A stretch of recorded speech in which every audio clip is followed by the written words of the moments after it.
نفعنا بانطباعاته القيمة. أيها المستمعون، إليكم الإعلان المفرح أن رئيسنا المبجل قد منح من يفوز بالدرجة الأولى كتابه القيم المسمى بمجموعة أدبية عربية، وكذلك قد منح من يفوز بالدرجة الثانية والثالثة الكتاب القيم المسمى من القضايا المحاصرة الظواهر الست، فجزاه الله أحسن الجزاء. وثانيا أتوجه إلى الضيف المبجل فضيلة الشيخ الأستاذ قطب الله الندوي أن يمتعنا بكلماته النيرة وخبراته العلمية، فليتفضل مشكورا.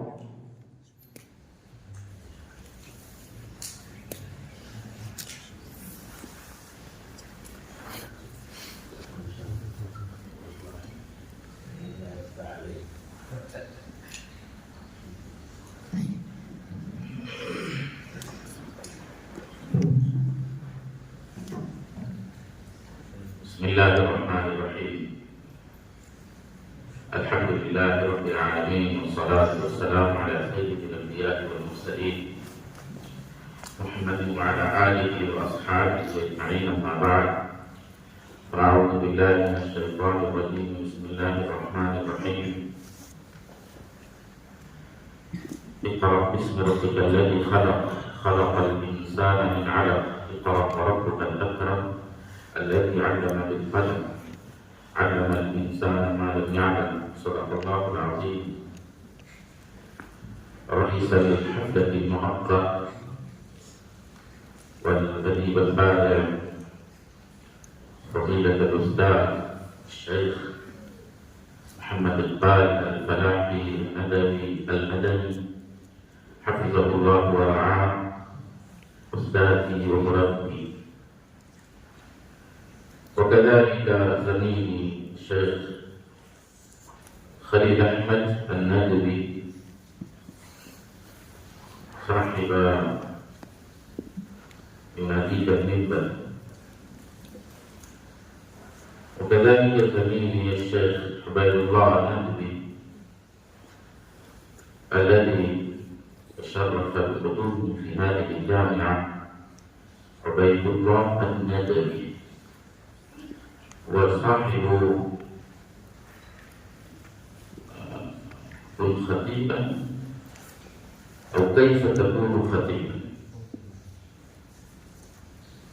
وكذلك فضيلة الشيخ محمد زاهي الندوي حفظه الله ورعاه، أستاذ جامعة عسول، والأساتذة والمربون في هذه الجامعة، ورئيس ومدير هذه الجامعة لهذه العلوم الأكاديمية، جامعة لهذه العلوم الأكاديمية، المفتي محمد السارودي حفظه الله ورعاه. إني أتوجه إلى الطلاب، لا إلى الأساتذة وإلى العلماء وإلى الأدباء وإلى المعلمين. إني أتوجه إليكم أيها الطلاب. الحمد لله أنتم نجحتم في هذا البرنامج، أنتم قدمتم بأسلوب جيد وبأسلوب حسن. الحمد لله اجتهد أساتذتكم، وأنتم أيضا بذلتم جهودكم ومساعيكم في إعداد الخطب. إنني سمعت خطبكم وابتهجت، شعرت بالفرح والابتهاج بخطبكم البليغة الممتعة وبالأناشيد المطربة وبالمسرحية. ما شاء الله أنتم ألقيتم خطبكم بأسلوب جيد وبأسلوب حسن. أنتم فزتم كلكم، ما شاء الله كلكم فاز. هؤلاء الأساتذة يمرنون على اللغة العربية إنهم يبذلون جهودهم الجبارة للحصول على هذه اللغة العظيمة. هم يسهرون الليالي وإنهم يحرمون على أنفسهم لذة الكرم، وأنتم أيضا تبذلون مساعيكم إن شاء الله. أنتم نجحتم في هذا البرنامج الحمد لله. إن شاء الله ستتقدم هذه الجامعة إلى الأمام دائما لو تكون جهودكم مثل هذه الجهود. ما كنتم تتمرنون وتتدربون على هذا المنهج، على هذا الأسلوب، إن شاء الله يمكن لكم أن تكونوا خطباء مصارع بالغين وتكونون قادرين على التعبير عما في ضمائركم باللغة العربية إن شاء الله. وإني أقدم إليكم الاعتذار إلى الأساتذة وإلى الطلاب، وإني أريد أن أتكلم معكم شيئا بالكردية لو أنتم سمحتوني. میں اپنے تمام بزرگوں سے معذرت کے ساتھ چاہتا ہوں کہ اپنے ان بچوں کے ساتھ، طلباء کے ساتھ چند منٹ کے لیے، چونکہ وقت بہت کم ہے، وقت زیادہ ہو گیا، ہمارے حضرت مولانا استاد گرامی حضرت مولانا اقبال صاحب سے سننا ہے، ان سے رہنمائی حاصل کرنا، تو میں بس چند منٹ کے اندر اپنی بات ختم کرنا چاہوں گا. اصل میں مجھے بہت جب بولنے لگتا ہوں تو بات بند نہیں ہوں، اس لیے معذرت چاہتا ہوں حضرت سے کہ اگر کچھ لمبا ہو جائے تو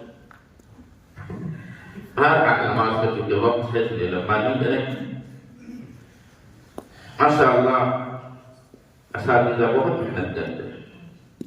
یہ مدارس بچوں آپ کو بنانے کے لیے، آپ اسے معمولی نہ سمجھیں. مجھے افسوس ہوتا ہے مدارس کے طلباء اپنے آپ کو ہلکے میں لیتے ہیں، اپنی وقعت، اپنی قدر کو نہیں جانتے، اپنی قیمت کو نہیں پہچاننا چاہتے. اسکول کے بچے پہلے ہی دن سے اپنی جو انہیں بننا ہے، پہلے دن سے وہ اپنے آپ کو پیش کرتے ہیں. مجھے انجینئر بننا ہے، مجھے ڈاکٹر بننا ہے، مجھے سائنٹسٹ بننا ہے، مجھے اور کچھ جو ہو سکتا ہے ان کے ذہن میں وہ پیش کرتے ہیں. میں جس وقت انگلش لینگویج کے اس میں کوچنگ سینٹر میں جاتا تھا تو وہاں پر ہمارے ساتھ بہت سارے لوگ تھے.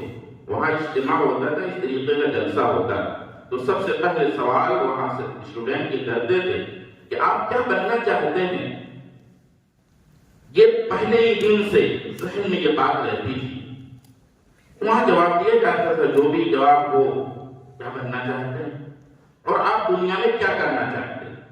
یعنی پہلے ہی دن سے آپ کے وجود اور آپ کے قیمتی ہونے کو وہ لوگ ثابت کرتے تھے.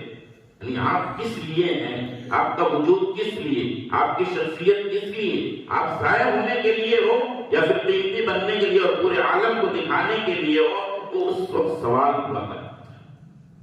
مجھے سمجھ میں نہیں آتا مدارس کی زندگی میں کبھی ایسا نہیں ہوا الا ماشاءاللہ ایک قدر کا مرتبہ کسی نے پوچھا ہوا آپ کیا بننا چاہتے ہیں. بننا مطلب عالم بننا چاہتے ہیں، مدرسوں میں حافظ بننا چاہتے ہیں، لیکن چونکہ اس میں مختلف شعبے ہیں، جیسا کہ مولانا محمد ظاہر صاحب نے ارشاد فرمایا ابھی کہ بہت سارے شعبے ہیں. ہم چاہتے ہیں کہ ریاض العلوم میں بھی وہ تمام شعبے یہاں پر کھلے ہیں اور اس میں تعلیم ہو. ادب کا شعبہ ہے، تفسیر کا شعبہ ہے، فقہ کا شعبہ ہے، حدیث کا شعبہ ہے، اس کے علاوہ بھی بہت ساری چیزیں ہیں جو آدمی کر سکتا ہے. مدارس میں بس ایک طرف سے لے کر چلا جا رہا ہے. بن گئے مولوی صاحب تو بن گئے، بس اپنا وقت، کوئی قیمت نہیں وقت کی، اپنا وقت ضائع کرنے میں بہت ساری جگہوں پر ہم لوگ لگے ہوئے ہیں. موبائل کے غلط استعمال میں، اسی طریقے سے کتابوں سے بالکل انٹرسٹ نہیں ہے. کیا وجہ ہے؟ اس پر غور کرنے کی ضرورت ہے. ہم پڑھنے آئے ہیں، ہم اپنے آپ کو قیمتی بنانے آئے ہیں. ہم اس مدرسے کے اندر خیرکم من تعلم القرآن وعلمہ کے زمرے میں اپنے آپ کو شامل کرنے آئے ہیں. صبح اور شام کی تقریروں میں یہ سنتے ہیں ہم تو فرشتے ہمارے لیے پر بچھاتے ہیں، مچھلیاں ہمارے لیے دعائیں کرتی ہیں، آسمان و زمین ہمیں رشک کی نگاہ سے دیکھتا ہے. یہ مدرسے کے در و دیوار میں آ کر اگر ہم غلط حرکتیں کرتے ہیں اور غلط کام کرتے ہیں تو سمجھ لیجیے کہ بہت بڑا جرم کرتے ہیں جس کا احساس ہم طلباء کو نہیں. بہت سارے مدارس کی بات کر رہا ہوں، میں آپ کی بات نہیں. آپ ماشاءاللہ بہت اچھے ہیں، بہت اچھا کام کر رہے ہیں، ہم بالکل آپ سے پس نظر رکھتے ہیں، لیکن بہت سارے مدارس کی حال ہے کہ وہ بالکل بھی توجہ نہیں. اپنا وقت ضائع کریں. آیا آپ نے ایڈمیشن لیا، پہلے ہی دن آپ طے کریے آپ کو مفسر بننا ہے، آپ کو محدث بننا ہے، آپ کو فقیہ بننا ہے، آپ کو ادیب بننا ہے، یا اور آپ کچھ اور بننا چاہتے ہیں، اور بھی آپ بن سکتے ہیں. آپ اس کی طرف آگے بڑھیں اور اس چیز کو متعین کریں. یہ نہیں کہ ہم پڑھتے ہیں دور حدیث تک پہنچ گئے، اس کے بعد ہمیں دکھ ہی نہیں رہا، سمجھ میں نہیں آتا باہر نکلنے کے بعد کہ ہم کیا کریں. لیکن اگر آپ نے پہلے دن سے اس بات کو طے کیا ہوگا کہ ہمیں بہترین عربی زبان پر قدرت حاصل کرنا ہے، ہمیں بہترین حدیث پر نظر رکھنی ہے، ہمیں اس پر رجال پر نظر رکھنی ہے، ہمیں حدیث کی متون پر نظر رکھنی ہے، اور ہمیں کتابوں کا خوب مطالعہ کرنا ہے. اور اسی طریقے سے آپ کہہ کر کہ ہمیں بہترین داعی بننا ہے، ہمیں پوری دنیا کو چلانا ہے، ہمیں پوری انسانیت کے لیے رہبر بن کر سامنے آنا ہے. اگر آپ نے پہلے دن سے طے کیا تو انشاءاللہ وہ کتابیں آپ کے اساتذہ کی رہنمائی میں اور آپ اپنی چوائس سے بھی بہت ساری چیزیں لے سکتے ہیں اور ان کتابوں کا مطالعہ کر سکتے ہیں، اور پھر آپ اپنے آپ کو بنا سکتے ہیں. آپ مطالعے سے بنیں. اس کے بعد جب آگے بڑھیں گے تو آپ عملی طور پر جب قدم رکھیں گے میدان میں تب آپ کو سمجھ میں آئے گا کہ ہم نے یہ کتابیں پڑھی تھی اور عملی طور پر عملی میدان میں ہے تو ہمیں اب کیا کرنا چاہیے. اور ایک سب سے بڑی کمی جو ہمارے مدارس میں اس وقت آ رہی ہے، اس وقت کیا اور پہلے سے بھی کچھ سالوں سے آ رہی ہے، وہ یہ کہ ہمارے بچوں کی تربیت میں زبردست کمی واقع ہو رہی ہے. ہمیں یہ پتہ نہیں ہے کہ باہر نکلنے کے بعد ہمارے ساتھ کیا معاملات ہونے والے ہیں. ہم نے اگر کسی مسجد کے انتظام میں ہاتھ ڈالا تو ہمارے ساتھ کیا معاملہ ہوگا. ہم نے اگر امامت کو چنا تو ہمارے ساتھ کیا معاملہ ہوگا. اگر ہم نے مؤذنین کو چنا تو ہمارے ساتھ کیا معاملہ ہوگا. ہم کسی جگہ مدرس ہوں گے تو ہمارے ساتھ کیا معاملہ ہوگا. اگر ہم کسی مکتب میں پڑھائیں گے تو کیا معاملہ ہوگا. اگر کسی مدرسے میں جائیں گے تو ہمارے ساتھ کیا معاملہ ہوگا. ہم لوگ یہ سوچ کر چلتے ہیں کہ ہم جب یہاں سے نکلیں گے ہمارے لیے لوگ پھول اور ہار لے کر آئیں گے اور ہمارا سواگت کریں گے اور ہمارے قدموں میں گر جائیں گے اور ٹک جائیں گے. اس چیز کے ساتھ ہم آگے بڑھتے ہیں، پھر بعد میں ہمیں دھوکہ ملتا ہے اور اس کے بعد پھر ہم لوگ مایوس ہو جاتے ہیں.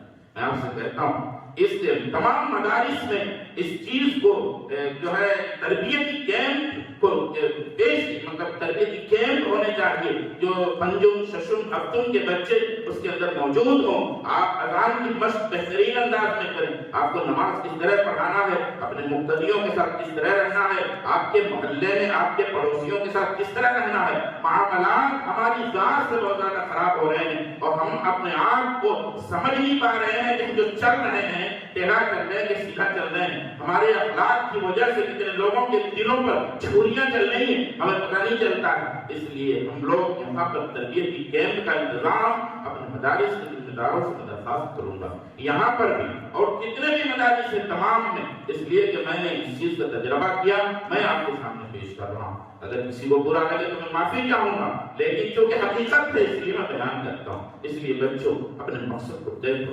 آپ کو اگر امام بننا ہے تو آپ اس چیز کو دیکھو کہ میں سے 4 رکعت کا امام، 2 رکعت کا امام، 3 رکعت کا امام نہیں بنوں گا، بلکہ اس امام اس مسجد میں رہنے آنے والے مقتدیوں کے میں رہنمائی کروں گا. جیسے پیارے آقا صلی اللہ علیہ وسلم نے مصلی پر کھڑے ہو کر اور اس کے بعد پوری دنیا کی رہنمائی کی، کیونکہ ہمارے کندھے پر بھی وہ ذمہ داری عائد کی گئی اور اسی لیے ہمیں مدرسوں سے وہ سند دی گئی. اور وہ جو نبی پاک صلی اللہ علیہ وسلم کی مہر نبوت سے کے نور سے ہمیں بھی جو سندیں عطا ہوئی اور ہماری سندوں پر جو مہر لگائی گئی، ان مدارس کے ذریعے سے اور وہ صفہ کے مثال کے جو مدارس ہیں اس کی طرف سے تو ہماری ذمہ داریاں پیارے آقا صلی اللہ علیہ وسلم والی پوری ذمہ داری ہوگی. ہم بالکل یہ بات نہیں کہیں گے کہ ہمارے پاس وسائل نہیں ہیں, ہم کتنے کے ہی مکلف ہیں, ہم صرف نحو و صرف کے مکلف ہیں, ہم صرف حدیث اور سیر کا مکلف ہیں. ہم اس بات پر نہیں آئیں گے بلکہ ہم اس قدم کو آگے بڑھائیں گے. اور پیارے آقا صلی اللہ علیہ وسلم نے جس طریقے سے اپنی زندگی کو پیش کیا, جہاں ضرورت ہوگی, جیسا کہ آپ ضرورت ہے جہاں بھی آپ سمجھ سکتے ہیں, میں نام نہیں لینا چاہتا, ان ضرورتوں میں اپنا حصہ لگائیں اپنی دعاؤں کے ذریعے سے, اور جہاں تک ہو سکتا ہے آگے بڑھنے کی کوشش کریں. اور اگر حالات یہاں بھی ایسے ہوں تو پھر ہم اپنے آپ کو تیار کریں اور اللہ کے لیے, دین کی حفاظت کے لیے, اسلام کی اشاعت کے لیے اپنے آپ کو قربان کر دینے کا جذبہ جیسے ان مسلمانوں میں ہے ایسا جذبہ ہم اندر ہے. جیسی ضرورت ہے میں پھر آپ سے درخواست کرتا ہوں, اگر آپ عربی سیکھنا چاہتے ہیں سب سے زیادہ اپنی کتابوں کی عبارتوں کو پڑھنے کی کوشش کریں. ہم سب سے زیادہ عبارت خانی پر توجہ دیں. آپ نحو صرف ہم لوگ عربی کیوں نہیں سیکھ پا رہے؟ اس لیے کہ ہم نحو اور صرف کو ہم نے سب سے بڑا آسمان سمجھ لیا, پھر اس کے بعد ہم مشکلی میں پڑ گئے, پھر ہم احساس کمتری کے شکار ہو گئے کہ کیسے ہم یہ کوفیین اور بصریین کے مسئلے کو حل کریں گے, کیسے ہم تنازع فعلان کو سمجھیں گے, اور کیسے ہم جو ہے یہاں پر فاعل اور مفعول اور حال اور فعال اس کو ہم سمجھیں گے, اور تمیز اور ممیز کو سمجھیں گے. ہم اس میں پڑھ کر پریشان ہو جا رہے ہیں. میں آپ سے کہتا ہوں یہ تمام مسائل حل ہو جائیں گے. آپ عبارت خانی پر خصوصی توجہ, اور جہاں سمجھ نہ پڑے وہاں پر آپ لغت کا استعمال اور اس کے بعد اس زبان کو سیکھنے کی ایک فکر اپنے اوپر لاحق کر لیں. 1 سال 2 سال 3 سال عربی سونگ تک آپ اتنی محنت کریں کہ ایسا نہیں کہ جتنا استاد نے دیا اتنا, اس سے زیادہ آگے بڑھ کر ہم محنت کریں. انشاءاللہ آپ بہترین طریقے پر, اچھے طریقے پر آپ عربی بول سکیں گے اور اچھی طریقے سے قرآن کو سمجھ سکیں گے, حدیث کو سمجھ سکیں گے. یہی ہمارے پاس وقت ہے, اس میں ہم محنت کریں. اللہ رب العزت ہم تمام لوگوں کو اہل سنت سے زیادہ عمل کی توفیق عطا فرمائے. وآخر دعوانا الحمدللہ رب العالمین. ما شاء الله.